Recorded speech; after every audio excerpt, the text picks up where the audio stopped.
A 66-yard try. Tucker's kick is on the way. It is good! Crossbar, and it tumbles through. It is good! Super kick,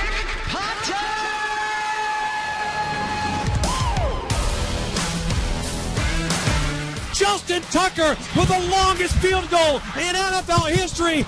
I never thought I would see such an epic kick in heavy indoor air where there's no tailwind. No. You get no help. You get nothing. Justin Tucker is not human. The best kicker the NFL has ever seen.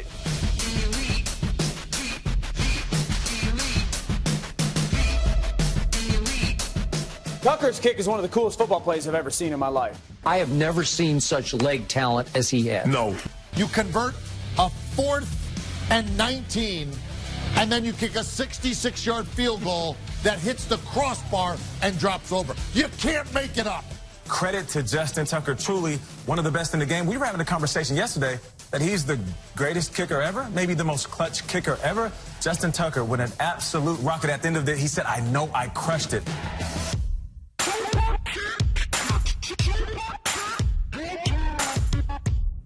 We'll be talking about this forever.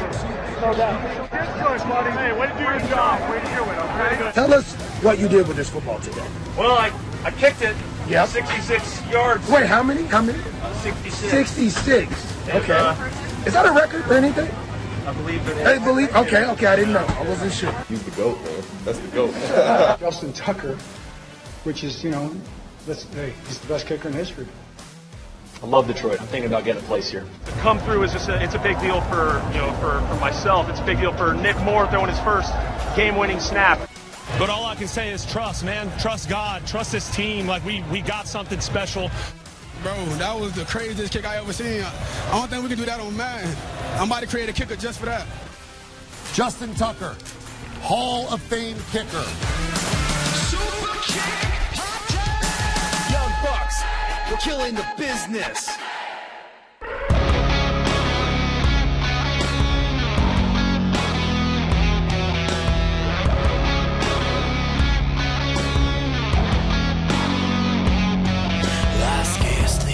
than murdered. All the friends have flown before. On the morrow he will leave me, as my hopes have flown before. And the bird said nevermore. You're listening to the Call Podcast with Brandon and Josh. Hello, everybody, and welcome to a brand new edition of The Call. It is a Baltimore Ravens podcast where we talk anything and everything Baltimore Ravens football.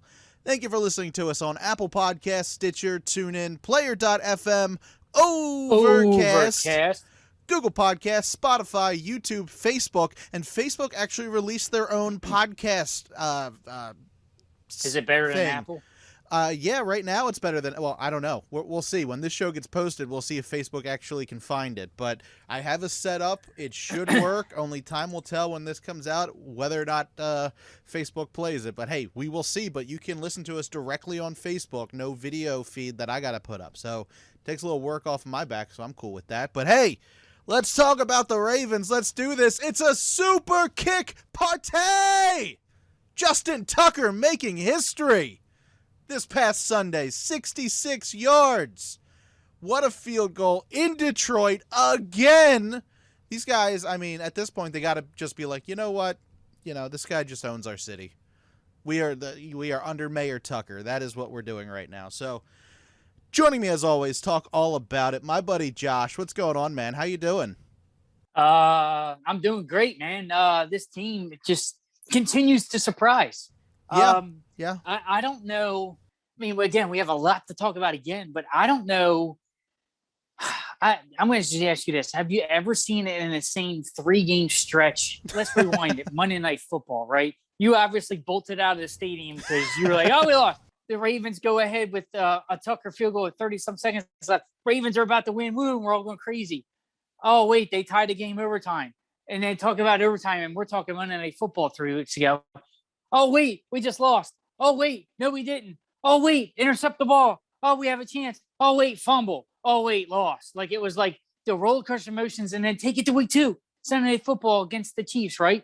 Pick 6 to start the game. Oh, great, we're going to get blown out. Here we go again. Oh, wait, no, the Ravens pull within it. They tie it. And then the Chiefs go up. The Chiefs go up 11 twice in the game. And then, oh, wait, the Ravens at the end of the game obviously missed 2 2-point conversions on 2 touchdowns. And then they give the ball back to the Chiefs. And you're thinking, okay, great, man, because of the wasted timeouts, we're just waiting for them to kick the field goal. Oh, wait, we got the fumble. Game over. Oh, wait, no, it's not. The Ravens still got to get a first down. Oh, wait, they convert the 4th down. It's over finally. And then take it to week 3, right? You're up 13-0 on the road, getting frustrated because you're trading field goals and touchdowns. They broke the streak of being in the red zone and scoring a touchdown. They had to kick a field goal. So you're like, all right, Ravens up 2 scores, 13-0, or 2 or 3 scores, no matter the way you dice it, 2 scores with 2 touchdowns.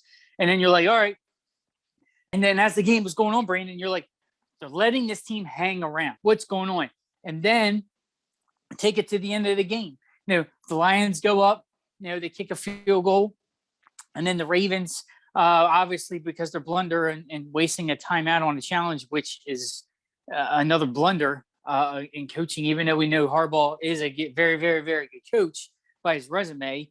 And then you're like, here we go again. And it takes a miracle 2-play sequence, a 4th and 19 conversion. So how crazy is it that on the week leading up to our opponent going to Denver and like with the Mahai Miracle game thrown in there years ago, in that same year, we converted 4th and 29 against the Chargers. Then you go to 4th and 19, and probable as it was. And then Tucker lines up, and you're like, no way. Like, and you're in the back of your mind, bro. You're already like mad because you're like, he missed a field goal earlier in the game of 49 yards, right? Which at that point it's a chip shot. And then you're like, well, if he'd just made that field goal, we already won the game. Like, you're already playing that woulda, shoulda, coulda game, leaving points on the board, and then going back to Hollywood's 2 dropped would have probably been touchdowns, which we can certainly dissect a little bit. And then going at the end of the game, the Ravens are scrambling around, no timeouts, 4th and 19. You're like, I was already I'm waiting for the loss. Like, I'm already like, oh, they blew it. I'm sitting there as sour grapes on the couch, just waiting for the final zeros to tick, and then just go, really? We're 1-2. We just lost to the Lions. And then my mindset, the Ravens do this all the time. They win the big game. Like, how many times did they beat the Steelers and the Patriots and all those big teams back then? Then you're like, oh, here they come out and they're going to lay an egg. This reminded me of how the Ravens did in the Flacco, where they win that big game. And then what I remember is they lost to Blaine Gabbert and the Jaguars on Monday Night Football, and they totally fell flat on their face. And you're like, why did they do that? So this reminded me of another, I know we didn't even talk about letdown game, but it was it slipped my mind because we were so high on the Chiefs and was like, okay, this team, they just beat probably the best team now. And it's like, they can do whatever. And it didn't even cross my mind it could be a trap game. And it was like, they're really going to do this. They're really going to lay an egg at 1:00 on a Sunday in Detroit. And this should have been a winnable game. And this might cost them a playoff spot. I'm already thinking of all these negative things.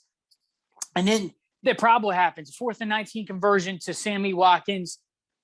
A few seconds left. Tucker lines up for 66 yards. And you're got to thinking here we go again. And we just talked about this, right? I was there 8 years ago Monday Night Football when he made a 61-yarder. Obviously, then it's been beat. Matt Prater has, I think the record was 62 or 63. He lines up for 66 yards. He boots it. It hits a crossbar, and I thought he missed it. And I'm like, oh, no, don't tell me that we're going to be that short of missing, winning the game. And then, it goes through. And then, bro, I after I've done my reaction, I certainly want to hear yours. But, my mentality, and I'm not comparing it to this game, but the feeling I'm comparing it to is, as funny as it sounds, rolling into later on when we break down the Broncos matchup, who we play this Sunday in Denver, it felt like the Mahai Miracle game for me because you know why? Because I was already expecting the loss. They had no timeouts, less than a minute. You're thinking great. I mean, look where they were. 4th and 19 on their own 15-yard line. And you're already mad because receivers can't catch the ball. Lamar got sacked. You lost the timeout. It could have been over a minute left on the clock. Instead, no, because you win. So I'm thinking of like all these things. I'm like, great. Now we got to talk about it on the call and like really be pissed off and sour grapes and I'm already thinking of all these things. And like, and when it hits a crossbar and you hear Gumble go, and it's good. And me and my dad like raising our hands. I'm like, he did it. And I was like, I froze. I'm like, no, he did not. I'm like, and then I go off the couch and a pile of goo. I lay on the ground and I'm like, no. He did not just make a 66-yard field goal in Detroit of all places again. And then I see the team celebrating and we're like, oh my God, he actually did make it. Like I actually came to and was like, you got to be kidding me. And then like I'm just sitting there in awe. And like minutes after the game, I'm looking at my dad. I'm like, I can't believe we just watched that. Did that actually just happen? Like he did that. And I'm like, an NFL record. And I'm like, oh my God, like culminating this 3-game stretch, I don't know if it can be beat with the high drama.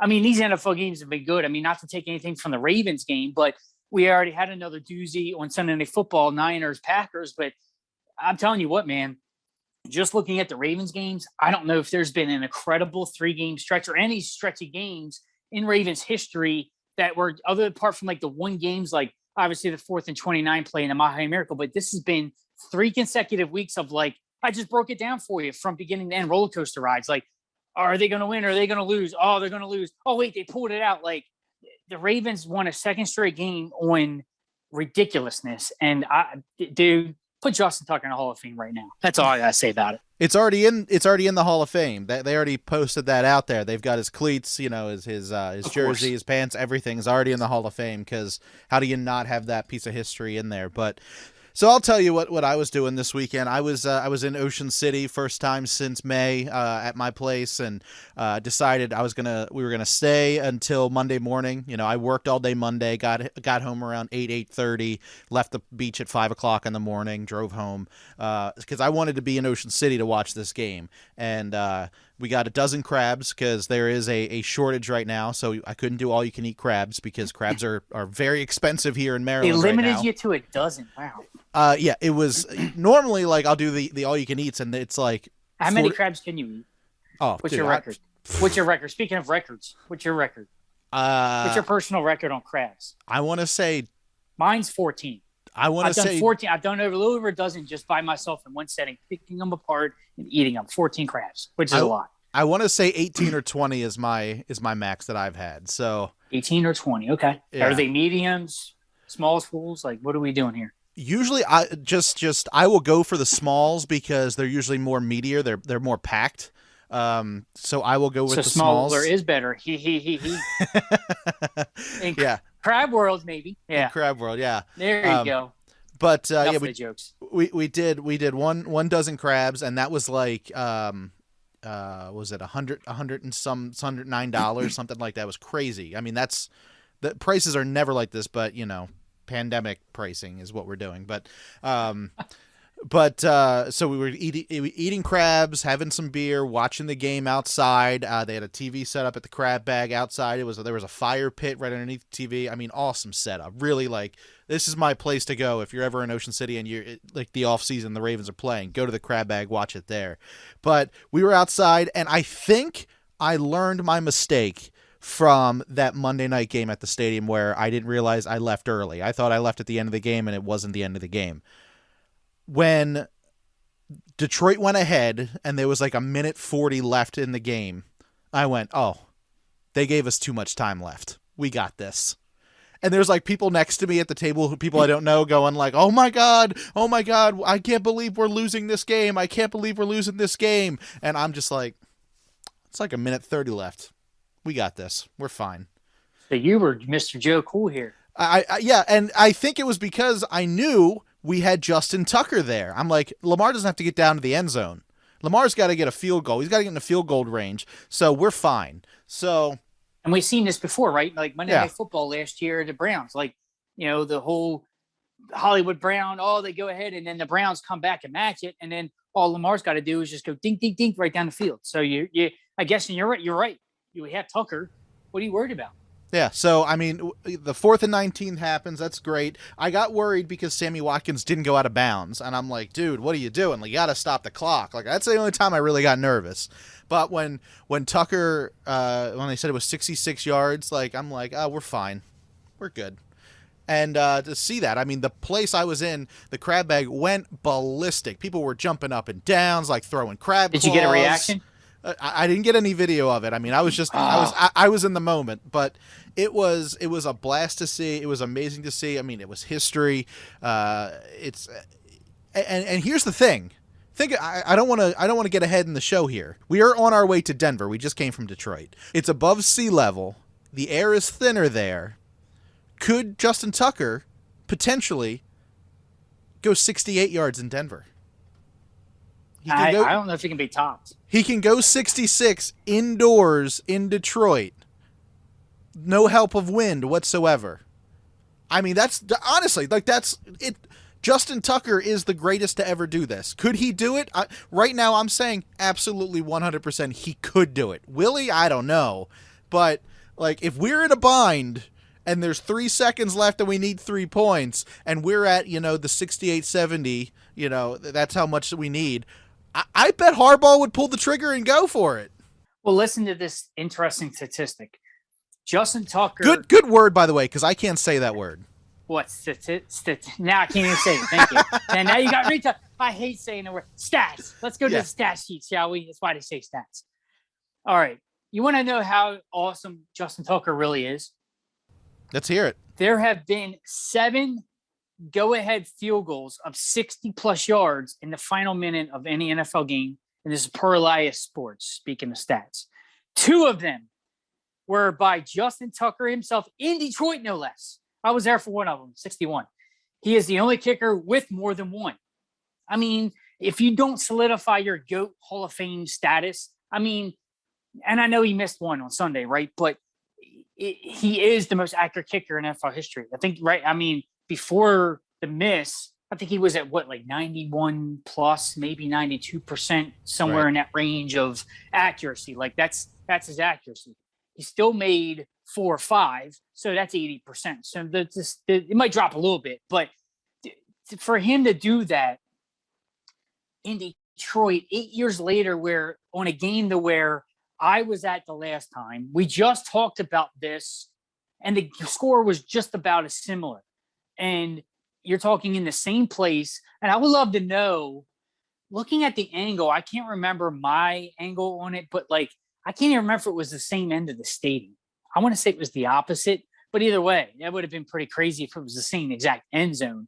But my memory, I think he kicking it the other way. But anyway, just to do it to that same team in the same city 8 years later for their actual record, who'd have scripted that? Like, you can instantly make that into a movie. Like, yeah, I just kicked this 61-yarder 8 years ago, and then here he goes 5 yards more for an NFL record. I'm like, you kidding me? And we're getting blessed. And I did post on the call, one of my good friends who owns Lupton Sports, he's bringing the GOAT to Harford County, Maryland. He's doing an autograph signing on Monday, October 18th. So you're going to get to see Mr. 66 up close and personal. I would love to go to that one and get a picture of that field goal signed and framed up because, hey, that's an NFL record that probably definitely solidified his Hall of Fame status. And kickers do make it few and far between. There are a few in the Hall of Fame, but after you just break down all the accolades, like I just told you, he has 2 of those 60-yarders in the final. I mean, improbable. I mean, and it's been replayed countless times. Even like the NFL media, man, it was like, really, like, how does that happen? But you know what's lost in all this? And there are some negatives to take away. Just because they won the game doesn't mean everything was all roses, right?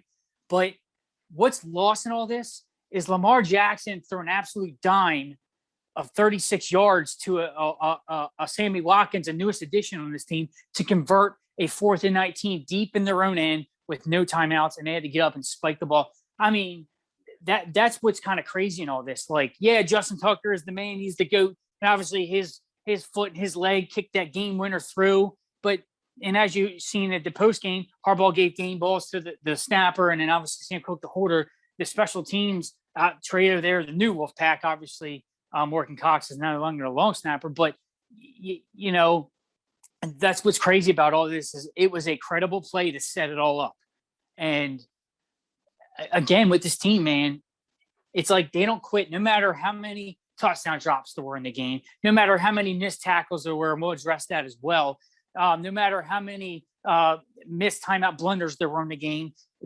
This is 2 weeks in a row that they fought. And even in the Monday night loss where it just came out of reach, they still scrapped and clawed because they got the interception to stop them after the callback touchdown in overtime against the Raiders. So they're pretty much 1 or 2 plays away from being undefeated at this point because you figured, what if the defense stops the Raiders on that final drive with 30-something seconds left? Don't let them go down the field. That's a win. Even in overtime, let's say Lamar doesn't fumble it, you know, even if he doesn't fumble it once or twice, because both fumbles led to scores, but either point, if Lamar doesn't fumble it and the Ravens do what they did this game and go down the field and, you know, kick a Justin Tucker game winner. And I mean, you never know, but like I said, there are a few plays away from being undefeated, which you can look at the glass half full, or you can look at it this way. They didn't force a fumble. They're probably 1-2, or if they make the plays in Detroit, they could be easily 0-3. I mean, any team can say that, like, you know, come on now. But the fact that remains is we've had 3 incredible roller coaster games, all 3 games within 1 score. I mean, 1 point the last couple, you know, 1 or 2 points the last couple games. I mean, obviously they lost by 6 on Monday Night Football to a closing touchdown. It's been a dramatic theater. It's kind of like, what else is going to happen? I mean, but huge win. I mean, you know, again, the heartbreak, you know, for the Lions, obviously staying winless at 0-3, but like now you can't really say this nowadays now because the Browns are obviously up and coming and they're tied up there with us and the Bengals in the AFC North standings, and we'll break that down later on. But in the landscape of the division after 3 weeks, but usually that's the kind of things that you say that's the Brown thing to do, or that's so Brown, right? To me, that's just, I'm sorry, but it's the epitome of the Lions. Sorry, not sorry, but that's such a Detroit way to lose. Like, I mean, they've been 0-16 along with the Browns. If you look at the sorry franchise in the NFL, the Browns, you know, not as of late, but historically, it's been the Browns. I mean, let's get real. I mean, one good season doesn't undo all the bad past, right? I mean, you know, fortunately, we are those fans. You know, God bless them. They fight. But, you know, we know what it's like around here. But anyway, you know, you look at the Jets now. You look at the line. You look at these franchises, and you're like, that. You just know that they're going to lose a certain way, or that if that happens to that team, it's like, well, that's just typical, right? So unfortunately, it's just that's the way it crumbles, right? But what an incredible win to ride high on that. And to be a part of, and for the folks that actually knew that went out to the game, wow, to be a part of that. And how I was sharing my story 8 years ago of like, you know, kicking a 61-yarder and get to see that in live. And then like, obviously he came back and I showed him the ticket when he did autograph signing and he signed the actual picture of him kicking it through. So that was awesome. I have that in the bank here at the house. And, but the other side, obviously we need to talk about is, there are things in wins and losses that you still need to improve on. No matter if you're unblemished at 3-0, 2-1, 1-2, 0-3 at this point, you know, no matter what your record is, always got to work on something, right? And there was a lot of plays left on the field. There was a lot of missed opportunities, man. Running down the gambit, and we can certainly break it down, but missed tackles galore. I mean, Away had 2 good starting games, and then he took a bad angle on a few on DeAndre Swift and missed a good couple tackles there to let him go, and DeAndre Swift was not contained. But you know what, through it all, I forgot about, Brandon, is the Ravens were without pretty much half their starting like defensive line and linebacking core because of COVID protocol. So I'm like, I forgot that they didn't have Matabuke. I forgot they didn't have Ferguson. I forgot that Brandon Williams wasn't playing. Through all that mess, I actually forgot about that. So to pull out a win with those guys being out, that was incredible. It was like a day or two later, and I was like, oh crap, they were out. Yeah, that's right. Like, because it was concerning me because DeAndre Swift, the offense was moving the ball. He was balling out. And I'm like, you got to stop him. The screen passes were killing us. He was getting large chunks at a time. And then as we know, the drop pass to Marquise Brown, man, got to feel for the kid. I mean, it's just, it can't happen. We all have bad days, bro. But dude, to drop those two passes, Lamar and the Ravens offense, this could have been a blowout. He catches both of those, they're in the end zone, and this is a moot point. The Ravens probably win by 15, 20 points in a trouncing, and no ifs, ands, or buts, man. They move on. And speaking of the missed tackles, Harbaugh did go on record in saying that the team had a meeting first thing Monday morning when they got back about the missed tackles. So hopefully that is being addressed. But Marquise, bro, you got to hold on, get that. I mean, the ball was placed right there. It wasn't even Lamar's fault at that point. I mean, it was an absolute dime right there in your hands, and you got to catch it. I mean, as sure-handed as he's been over the last year, obviously he's got the game winner last year or it would have been eventual game winner, but it put him ahead at that point, the improbable fourth down touchdown in Cleveland, and then obviously he caught a touchdown against the Chiefs and all that. So I mean, he's coming on, but you got to catch the ball, bro. But all in all, I thought the running game lacked. I mean, they still, as a team, collectively did over 100 yards on the ground, but I felt like it was real tough yards. They couldn't get rhythm running the ball. This was basically, it was an aerial assault, call it what it is. I mean, obviously they had, the balance there, more passing than running, bro. But, there were a lot of opportunities that left me with, like, this team should have not hung around, and the Ravens certainly put the game away. Missed touchdowns or not, again, no matter what, you can't trade field goals and touchdowns. They scored one touchdown on the day, and that was it. And you just can't do that. You got to get better. You got to get more sharp. Yeah, that was the big negative I want to say is Hollywood Brown on this game. He did not have a good day. He did not look good. At this point in his career, he should not be making those kind of mistakes. I mean, off the fingertips multiple times. I mean, Rashad Bateman, can't come back quick enough. He got activated. Practice this week. He's practicing. Good. He got activated on Wednesday. Yep, Miles Boykin back as well. I doubt that either of those guys play on Sunday. I could be 100% wrong on that, but I figure they're going to ease them into the game. I mean, coming back on a Wednesday, expected to play on a Sunday, that's going to be a bit rough. But Hollywood Brown, he's not making a great argument for him to stay a Raven long term. I mean, he had a really rough freshman year after he got drafted. He missed a bunch of time. He was constantly out of the lineup. This year he's looked good, but he missed training camp. He missed most of the practices. I don't know. This was not a good game for him. Hopefully he can come back in Denver and really show everybody what he can do. I mean, he's got little pieces of brilliance, but he feels like he can never put the full game together.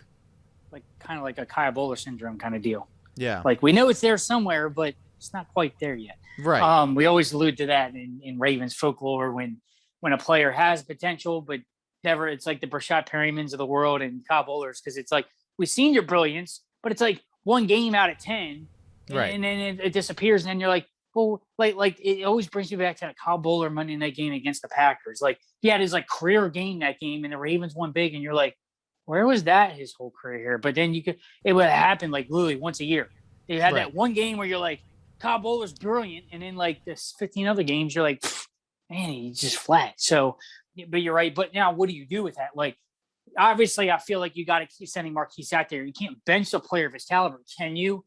I don't think you can, but I feel like with the return of our first round draft pick this year, Rashad Bateman, the return of Miles Boykin, hopefully Mark Andrews did get more involved in the passing game. Still that elusive touchdown is awaiting him. Maybe the wide receiver core room being a little bit more full now, and the fact that Sammy Watkins has had coming on as of late, had a few impactful long pass plays. Obviously the setting up the game winner on the 4th and 19 play. So he'll always be forever connected to that. Marquise, he kind of needs to really look in his rearview mirror, because I don't really think, you see a lot on the teams, like, who wide receiver one is. Like in the Cardinals, it's DeAndre Hopkins. On the Titans, it's A.J. Brown.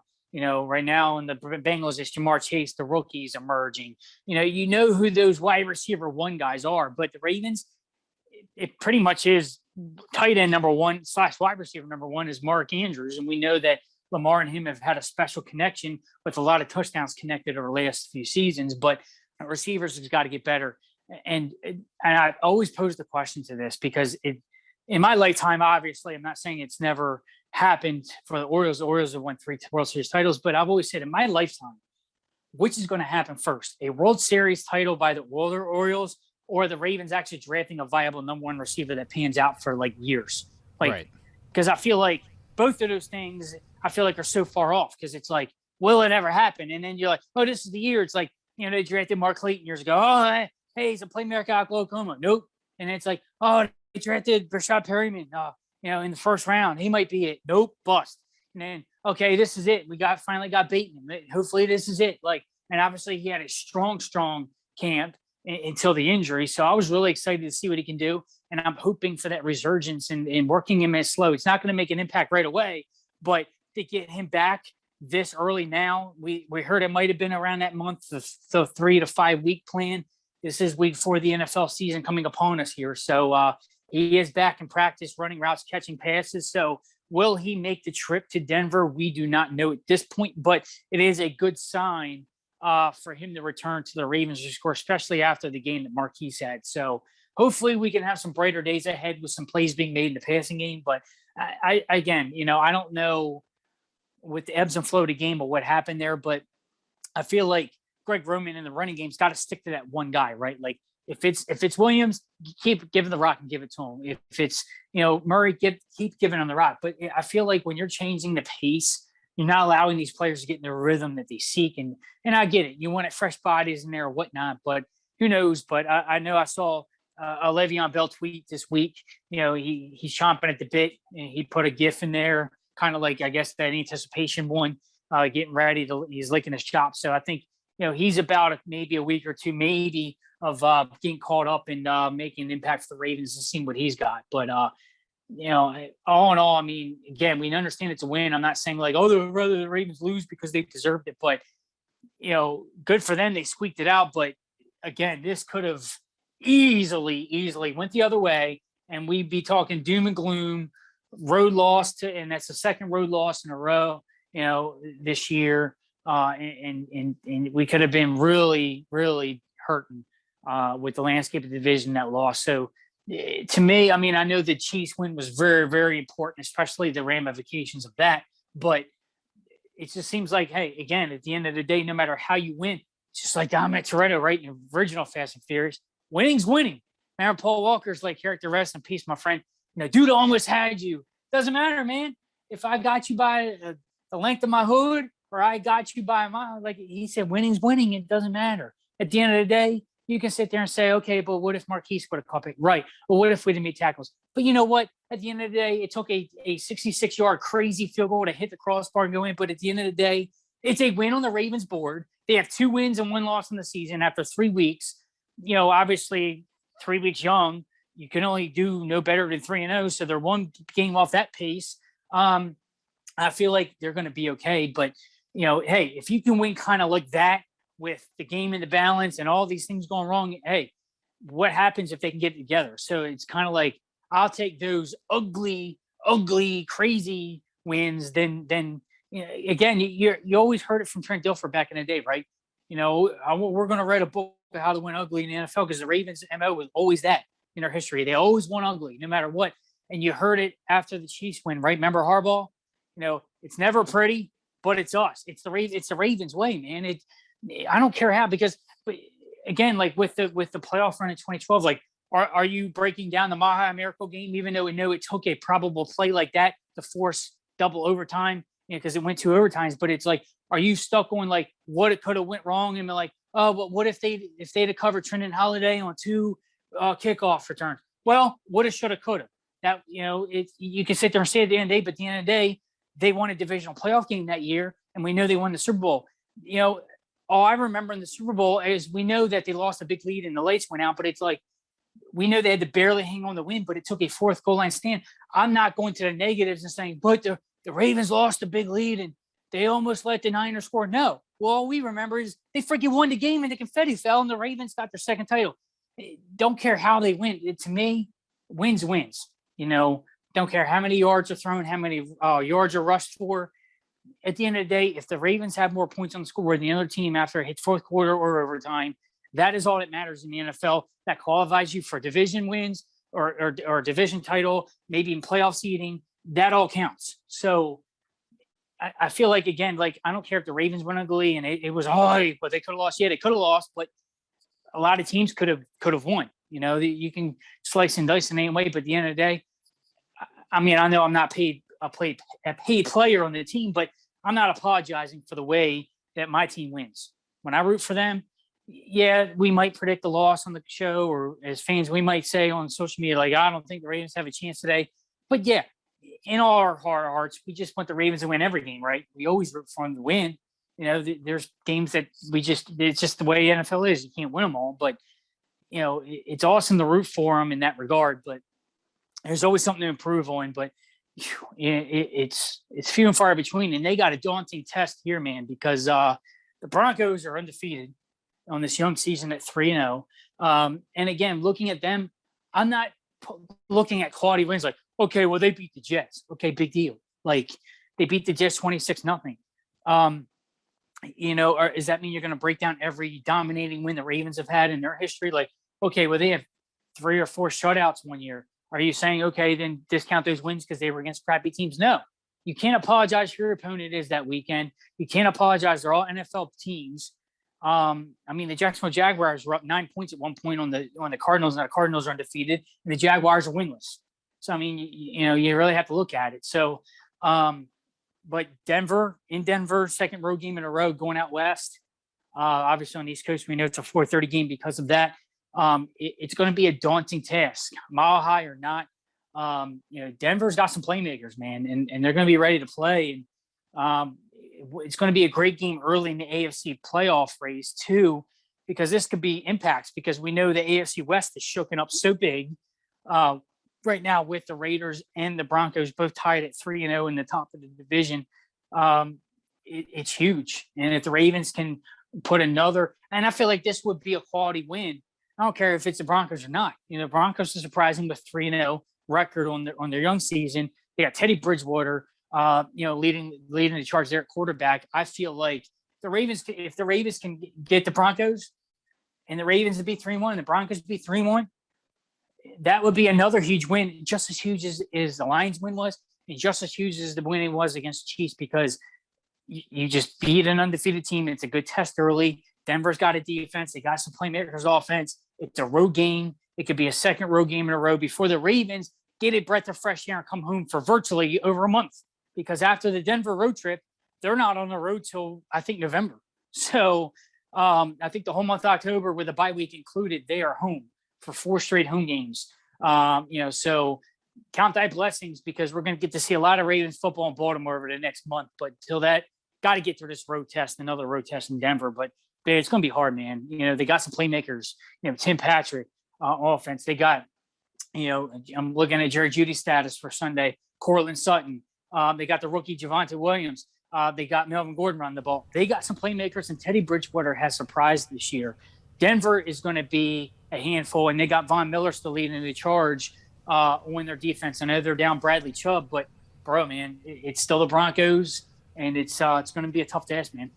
Yeah, absolutely. And I mean, if you remember during our show for the schedule release, I mean, our first reactions, I mean, we were excited about these games, but man, this is a rough schedule for the Ravens. These teams that they're facing, they've all got talent. We've seen that now in the first 3 weeks, just how talented these teams are. Denver is going to be no exception. They're undefeated right now. Undefeated 3-0.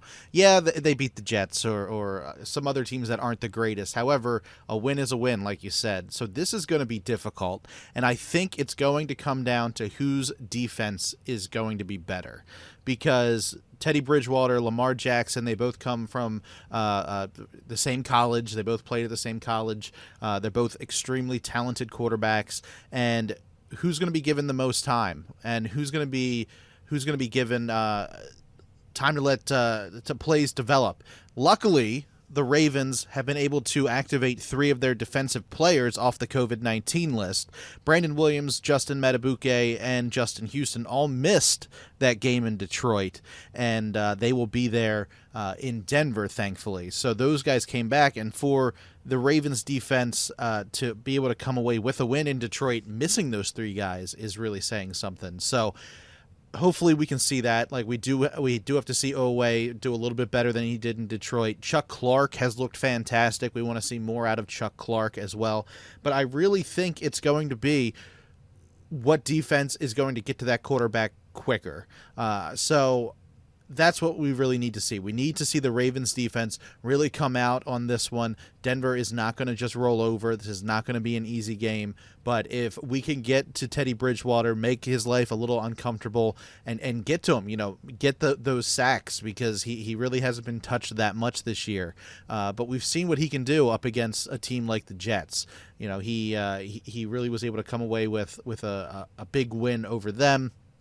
I think the Ravens will have another tough one. I think it's going to be a very high-scoring game, but it's not going to be like, oh, the Ravens beat themselves. It's going to be the defense is the one that won this game. Lamar's going to have his arm ready for him as well. I think that the Denver defense is going to give Lamar fits. I don't think he's going to be able to run as much as we would like, and we know that the running backs are good, but they are not Dobbins like we would hope. So I think they're still formidable though, man. I mean, absolutely.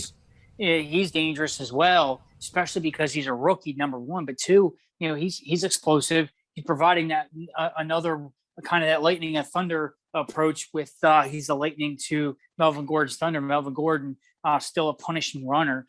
So especially it's concerning how DeAndre Swift went up and down the field against the Ravens. But again, you have to remember, as we alluded to earlier, they were without pretty much a good handful of defensive starters, not due to injury, but now they're back. I think the only one that's still missing is Ferguson, but we got everybody back. So you figured the defensive line should be bolstered enough to combat that run defense. Let's hope to see your boy Wolf play this time. I don't know. I don't think he's playing. I think he's already ruled out. And you're already just writing him off. Hear that, Derek? Brandon's writing you off. Yeah, prove me wrong. Prove me wrong.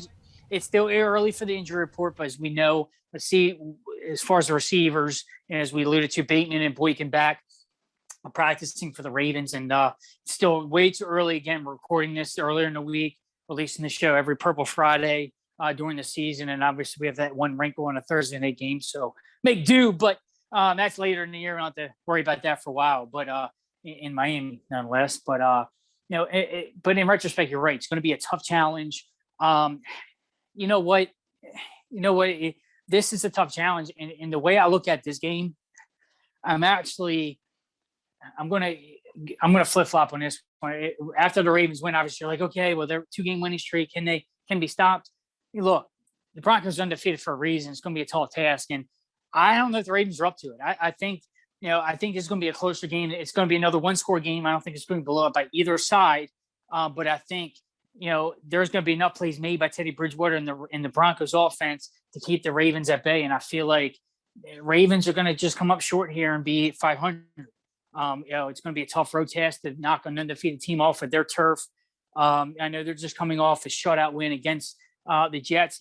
Again, no matter how bad a team is, come on, because the Ravens have had some pretty good shutouts in their history. You can't really, you can't really balk at the fact that, okay, what was the Jets? Well, they still shut an NFL team out. These guys still get paid, and you hear it from players all the time. It could be an easy win or whatnot, but it's like, still, we know what the Jets provide after 3 weeks with Zach Wilson, and, they're not on our schedule. But the fact remains is, it's still a quality win for them, and they still had to go out and perform, and they shut out. So especially that's where it's kind of crazy, because not only did they shut out a team, we know how bad the Jets are, but that's where the Ravens offense has been. Hey, they're just coming off a performance of a shutout at home, and we got to go in there and knock off an undefeated team. Like you alluded to, it's going to be a tall task. I think the Ravens just fall short in a loss here. I think it's 27-24 Broncos. Again, as always, root on my Ravens. Hope I'm wrong. But I just think, there's enough plays made on the Broncos side to keep them undefeated at 4-0 and keep things interesting in the AFC West. But it's going to be tough. This is definitely going to be a tough one. I think the Ravens can squeak away with a win. I think they can give Denver their first loss. We butt heads finally. Yeah. But I mean, it honestly, I'm right there with you. I think it can go either way, and I think it's going to be another really tight game. And it's going to be. Is it one on Tucker's leg again, or is it Lamar making a play, or is it a receiver stepping up? What do you think? I think Lamar is going to be airing out that arm a little bit, and this is what I want to see. I think Hollywood Brown hopefully will be motivated after that Detroit game and how bad that performance was, and I want to see him come out. I want to see him have a game. I want to see him really show the world what he can do. So I'm expecting. Are you calling 100 and a touch from Hollywood? That's exactly what I'm saying. So how many catches? Man, put you on the spot, bro. Got to ball out. I can see Hollywood Brown coming away with. I can see him coming away with 2 touchdowns in this game. After dropping 2, and he's going to get 2. I think he's going to get 2. Order. Okay. I think this game is going to be 34-31 Ravens. I think it's going to be very high scoring, but I think it's going to be one of those games where you're like, "Oh my God, we just scored! It's over!" And then it's going to be like, "Oh, they just scored." Oh my God, we just scored! All right, we're ahead, and then they. So just it's going to scored. be one of those games back and forth, or who has the ball last probably solidifies the game. Okay, I think it's going to be like that the entire game. Like I'm expecting Lamar to really throw this game. I'm really expecting his arm to show up. I think that they know that they have to limit him on the ground, so I think that Lamar is preparing himself and that he's going to be out there and he's going to be throwing that game. Now, I don't think we see Rashad Bateman, but if we do. I think that they don't bring him in like as much as he normally would have been in if he started this season healthy. I think he's in maybe 1 or 2 plays, if that. But I don't see him playing. On slow. I like it. Slow roll. Yeah, don't throw him right out there to the wolves just yet. I like that. Bring him on slow, especially coming back from the injury, being a rookie. He hasn't had his first taste of an NFL game action yet. Obviously got hurt in camp, didn't play in the preseason. So I like that. Slow roll it. Let's bring him on, and then hey. Debut him at the home crowd, right? Got 4 straight home games coming up in a month. So that'd be great if we can debut him on Monday Night Football and him to make an impact against Colts in 2 weeks. So we'll see how that plays out. But you got to get through the Denver Broncos first, right, to get to that home stretch here in October. So it's going to be fun. But really wanted to break down, get away from Ravens a little bit, the landscape of some of what's going on in the NFL over 3 weeks, bro. So as we know, the Bengals took it to the Steelers on Sunday. Steelers look absolutely awful. Big Ben looks old and slow and broken. There was a play where apparently he threw the ball and fell on his own, which is comical. It's out there. The headline on that was Big Ben moves as good as a tree. Okay. And he literally just falls over out of nowhere. 24-10 the Bengals. Jamar Chase, bro, he's going to be a problem. We had to deal with A.J. Green through these last good bulk of these years, and now we got to deal with Jamar Chase twice a year with Joe Burrow. This is going to be a tumultuous task, and as we know, we have some bouts with the division later this year. They're all backloaded, so we get blessed with that. But the landscape of the AFC North, the Steelers lost to the Bengals. Bengals, Browns, and Ravens are all 2-1. The Browns dealt with some feistiness from the Houston Texans, but were able to pull away with a 10-point win there. So obviously, as it stands, Browns lost week 1 just like the Ravens. The Browns and the Ravens have a 2-game winning streak. The Steelers are a 2-game losing streak. They beat the Bills somehow in week 1, and they've looked just like a last-place team as they are, and I predicted that. My prediction still stands as Browns division winner, Ravens wild card, Bengals 3, Steelers will be dead last and 4th. Not only that, but how about the landscape for going from the AFC North to AFC West? How about the Chiefs lost 2 in a row? That never happens. We basically made Superman bleed pretty much, the kryptonite. Yeah. Mahomes is human. And Mahomes is human again. He throws another critical interception late in the game with the game tied, and the Chargers end up going up 30-24, missed the extra point, but it still would prove to be the game winner. Chargers big win on the road against the Chiefs in Arrowhead, division win. The Chiefs are 1-2. They're 2 games behind. They're 1-2, and the Broncos and the Raiders are 3-0. How about that? So not only that, but like I said, it's a big, impactful game for the Ravens because No, not to say obviously you want the Broncos to win, to create space, and you don't want them to beat the Ravens because of that. But it's like the Ravens can really do that. Obviously makes a dent in their division, so it all plays out. But it will be a great AFC win. It would be a second win against that same division, and they'll be 2-1 after 3 games. So it's crazy looking at the AFC West games. They get the Chargers in mid-October in this home stretch. It's the second game of that home stretch after the Monday night game. But 4 weeks into the season, and they have 3 out of the 4 AFC West teams to be played. So it'd be great. The Ravens can really make a 2-1 mark, win that division early. But, dude, the AFC West has certainly changed and all that. And then obviously we know we had a crazy game on Sunday Night Football. Packers same thing, roller coaster ride.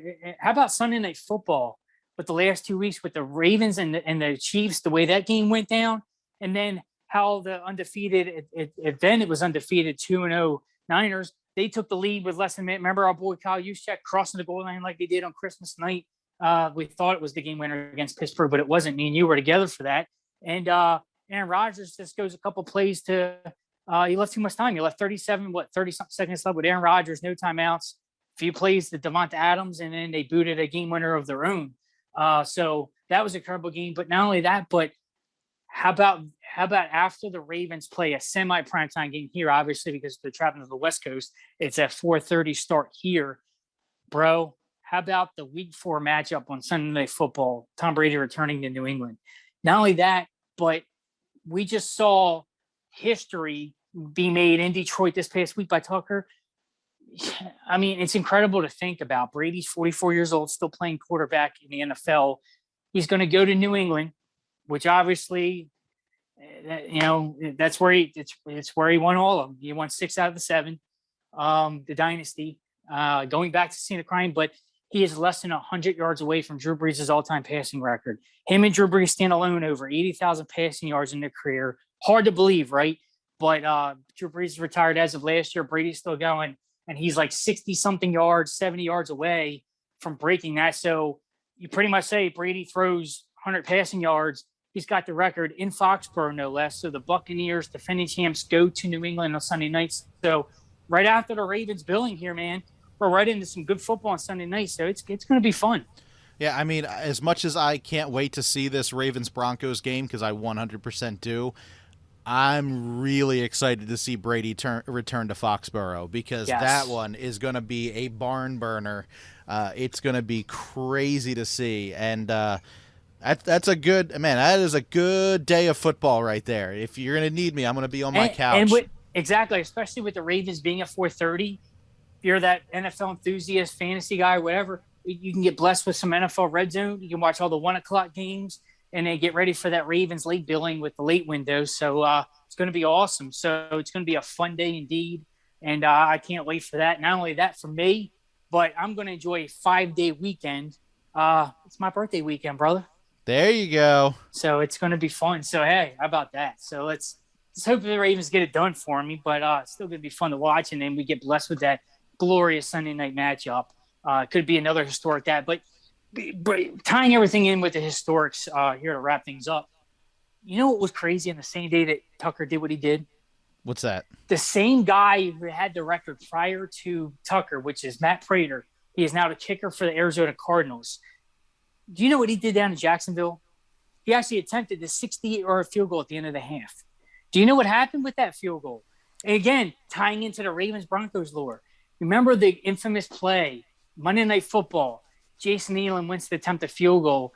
Chris McAllister standing under the uprights. He catches the missed field goal and returns it. And that's when Ray Lewis clocked that defensive player into next 2 decades back, pretty much. You never see that hit again in the NFL. Remember that crazy? Yeah. It was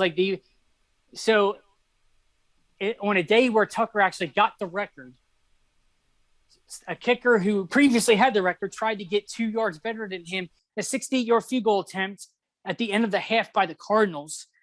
A defender of the Jaguars was standing under the uprights, caught the ball.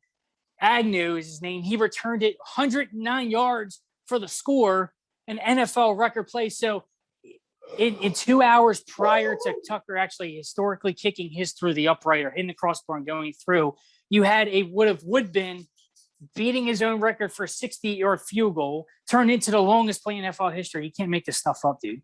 Like, it's crazy. And now just think about this.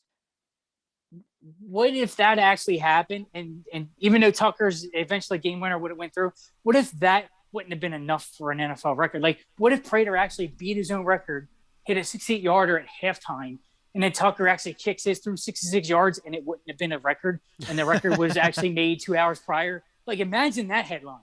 Like, you can't even make this stuff up. And it was the same kicker, Matt Prater, who had the record. Like, I'm like, what is this thing? Like, it's just, I'm saying, like, these things happen for a reason. It's like crazy. But again, and they broke it down. The NFL, it was crazy. Like, you had the longest play in NFL history and the longest field goal in NFL history in the same day. It was ridiculous. So, yeah. And you have another NFL record with Sunday Night Football with Tom Brady and his passing yards coming up. So, against his former team, nonetheless, in Foxborough. So, dude, records galore. Football's fun. Holy crap. What's next? It is a I don't know good if I time. can take anymore. Good time to be a Ravens fan. Good time to be a football fan. I mean, of all the ways the Ravens have won and all these NFL teams have won, like, you've seen Aaron Rodgers throw Hail Marys in our lifetime. You've seen Mahi miracle plays for the Ravens. You've seen last-minute field goals. We had the crazy game, as we talked about last year, the Lamar getting some sickness and then coming back and then throwing a touchdown out of nowhere, like Houdini. It's like, of all these Ravens games, like the Joe Flacco, the snow game in Vikings against the Vikings here, when that was like all those touchdowns scored in the last final minutes, and we were there for that mess. So, like, just thinking about all these crazy wins, and it's like, what else can happen? Like, you're like, what can the Ravens have, like, their own Music City Miracle and kind of like lateral the ball 15 times to win a game? Like, I don't think that's happened yet, but I'm sure it's coming. So I don't want to get to that point, but I feel like we've covered everything but the call in the last decade. That I think the Ravens have found a way to lose every game and win every game manageable. And then just when you think they haven't, Tucker hits an NFL record on the crossbar and it goes through. It's just like ridiculous. And by the way, shout out again to the Ravens production team. They did another montage like they did with the reactions with the Chiefs win, of all the Ravens fans celebrating with the Tucker. My dad even watched it. He said that kind of stuff gives you goosebumps, man. Just everybody like going crazy. And I was such in shock. It was like, you would think like, literally, it was almost like when I hit my hole in last year when I played golf, right? It was like, you would think I'd be like running around spraying my hair on fire. Like, it was such in shock that it was like, that didn't happen. It was like me and my dad were screaming, yelling, but you wouldn't think it was a reaction like it was. Like,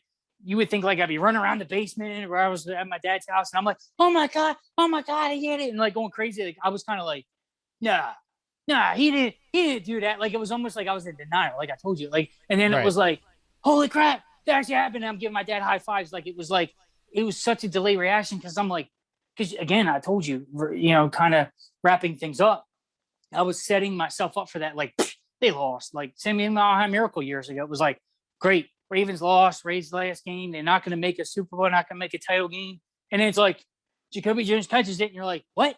Nah, he didn't. What? It's tied? What? And you're like, nah. Like, it's just almost like, yeah, like that didn't, like, I'm still in denial. I was like, did that actually happen? I'm like, it's just, what else can they put us through? This is amazing, but let's enjoy it while we can, right?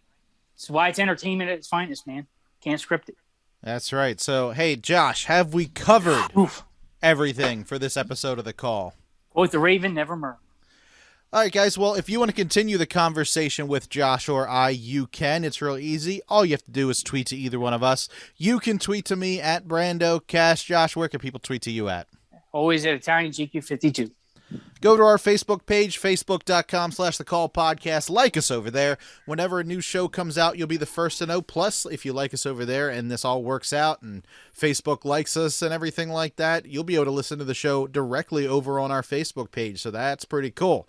So definitely Facebook is the place to be. We're posting all kinds of stuff. We didn't bring it up on the show, but we posted on the call earlier this week. Haloti Nada will be joining the Ring of Honor on the Monday night game at halftime. So congrats to Haloti Nada, and very well deserved from Haloti, Raven for life. But anyway, we do this show for free. You listen, stream, and download for free on Apple Podcasts, Stitcher, TuneIn, Player.fm, Overcast. Google Podcasts, Spotify, Facebook, and YouTube. All we ask in return is for you to please spread the word about the show. Write us an Apple Podcast review, and then let people know on Facebook and Twitter and Tumblr and Pinterest and Instagram and Reddit and Snap and Snapchat and Twitch and TikTok, anywhere you're social on the web or with your phone. Say, I'm a Baltimore Ravens fan, I listen to the call, and you should too. So that is pretty much it for the show this week. Josh, get us ready. We're going up to Denver, up against the Broncos. Take us out the way you always do. Thank you, Brandon. And you must have read my mind or looked at my notes because you said going up to Denver. Now, speaking of going up, I want to give a shout out to our good friend, Glenn Clark. That's right. I heard he did a little thing today, jumped out of a plane like I did. I saw that, yeah. And I saw it was a success. He said it was absolutely incredible. I want to give a shout out to him. Good for him, my friend. Congratulations. You said it was your first ever jump. I know, Brandon, you tagged me earlier in the week on his post saying, like, obviously, and I gave him a little post of advice, kind of what I went through and what I expected. And I saw his pictures before the show. Definitely want to give a shout out at the end to just say congratulations on your jump. Again, another successful skydive trip from a friend of mine. So, Brandon, when are we going to get you up there? Never gonna happen. Never gonna happen. Ravens win their third title. I think I can get you up there. Come on, we'll get you up there. Yeah, if the Ravens win a Super Bowl, I'll consider it. You heard it here first, folks. He will consider it. That's all I ask. I'm just kidding. But I wanted to give a shout out. That's great. And like Brandon said and alluded to, we're going up, mile high in the sky, the scene of the crime as we know it. Mile High Miracle, but what memories can be made this time in Denver? Ravens, given their history, like we covered with the infamous Monday night Jason Nealon missed field goal, Chris McAllister returning it. We've had some bouts with this team. You know, going back to 2000, right? The first ever Ravens playoff game in history to start the party. Festivus Maximus in Super Bowl 35 style. Obviously, the first ever playoff game in Baltimore, first ever Baltimore Ravens playoff game, period. And they beat the Broncos. And then obviously the Mile High Miracle game with the late, great Hall of Famer Peyton Manning under center in that game. So what else can they do? The Ravens have put us on a roller coaster ride for the last 2 weeks as we just covered it all, right? Top to bottom. What memories can be made in Denver this time? How close is this game going to be? Are the Ravens going to pull it out? Are they going to make it sweat? Is it going to be a blowout loss? Is it going to be a blowout win? Who knows? But this is the beauty of watching the games. No one can predict it.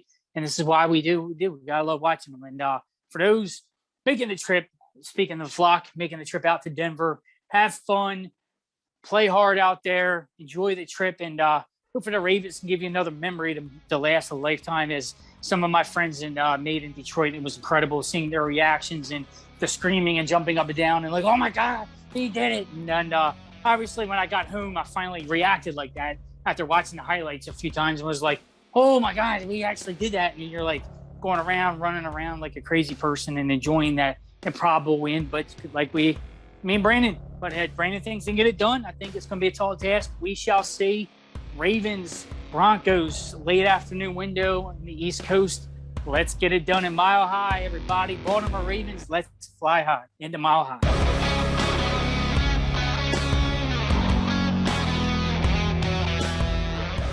This has been a production of Brando Cash Entertainment. Music by Brad Lepore and Daniel Kelly from the DBK Studio. For more information, go to brandocash.com.